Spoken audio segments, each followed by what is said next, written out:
अस्सलाम वालेकुम। इंसाफ न्यूज मंडी बहाउद्दीन से मैं हूं राजिया जाफरी। खबर शामिल करते हैं मंडी बहाउद्दीन से, जहां डिप्टी कमिश्नर मेहताब वसीम अजहर की हदायत पर चीफ ऑफिसर म्यूनिसिपल कमेटी मंडी बहाउद्दीन समीर इंतजार चीमा ने शहर की दुकानों को प्राइस कंट्रोल एक्ट और कोरोना वायरस फैलाव को रोकने के हवाले से चेक किया। प्राइस कंट्रोल एक्ट की खिलाफ वर्जी और कोरोना वायरस के खात्मे के हवाले से हुकूमती SOPs पर अमल न करने वाले 6 दुकानदारों को मजबूरी तौर पर 24,000 रुपए जुर्माना कर दिया।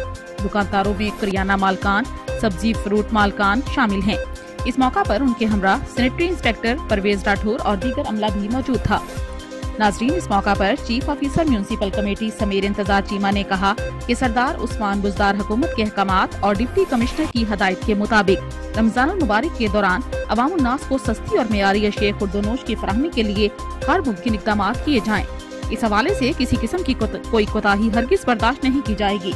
उन्होंने दुकानदारों को सख्ती से वार्निंग दी और कहा कि आइंदा रेट लिस्ट से जायद अशिया खुर्दोनोश फरोख्त करने वालों पर जुर्मानों के अलावा मुकदमात भी दर्ज किए जाएंगे और कोई रो रियायत नहीं बरती जाएगी। उन्होंने मजीद कहा कि रहमतों और बरकतों वाले इस माह सियाम में हमें गरीब लोगों का खास ख्याल करना चाहिए और जिस कदर मुमकिन हो सके सस्ती और मेयारी अशिया फरोख्त करनी चाहिए। उन्होंने दुकानदारों को हदायत की कि ऐसी दुकानें और जनरल स्टोर्स जिन्हें इस्तिस्ना दिया गया है वो सुबह 9 बजे से शाम 5 बजे तक के औकातकार की पाबंदी करें।